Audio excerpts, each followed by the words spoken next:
பிரியமானவர்களே, வாழ்வின் வெளிச்சம் வேத வசனத்தின் மூலமாக உங்களை சந்திப்பதில் மகிழ்ந்த மகிழ்ச்சி. இந்த நாளுக்குரிய வேத வசனம் மத்தேயு 9 அதிகாரம் 29வது வசனத்தின் பின்பகுதியிலே பார்க்கிறோம்.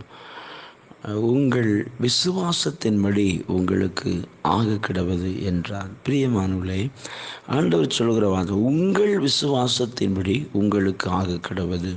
உங்கள் விசுவாசத்தின்படி உங்களுக்கு நடக்கட்டும் அல்லது ஆகட்டும் என்று சொல்லுகிறதை பார்க்கிறோம். 2 மனிதர்கள் இயேசுவிடத்தில் கேட்குறாங்க, ஆண்டவரே, நாங்கள் பார்வையடையணும், எங்கள் கண்கள் திறக்கப்படணும். ஆண்டவர் அவர்களை பார்த்து கேட்கிறார், நீங்கள் விசுவாசிக்கிறீங்களா?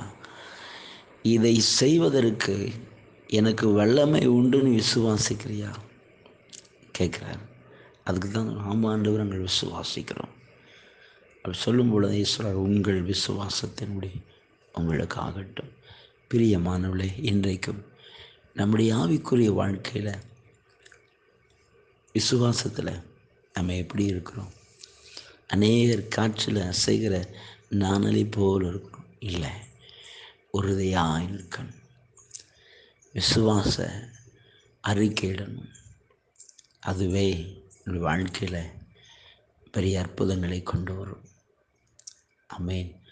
இன்றைக்கும் ஆண்டவரை பார்த்து சொல்லுகிறார், உன்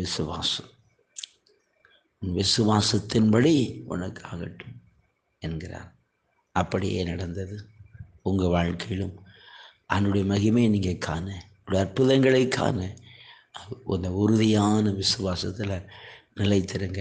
கர்த்தர் பெரிய காரியங்களை செய்வார். நாம் ஜெபிப்போம். நன்றி தகப்பனே, இப்பொழுது வார்த்தையை கேட்கிற ஒவ்வொரு பிள்ளைகளுக்கு ஜெபிக்கிறையா, அந்த விசுவாசத்தில் சோர்ந்து தளர்ந்து போய் நிற்கிற பிள்ளைகளை கர்த்தர் கண்ணோக்கி பார்த்து அவர்களை உறுதிப்படுத்தும், பலப்படுத்தும். ஒரு உறுதியான விசுவாசத்தில் நிலைத்திருந்து மகிமையை காண கிருபை செய்யும்.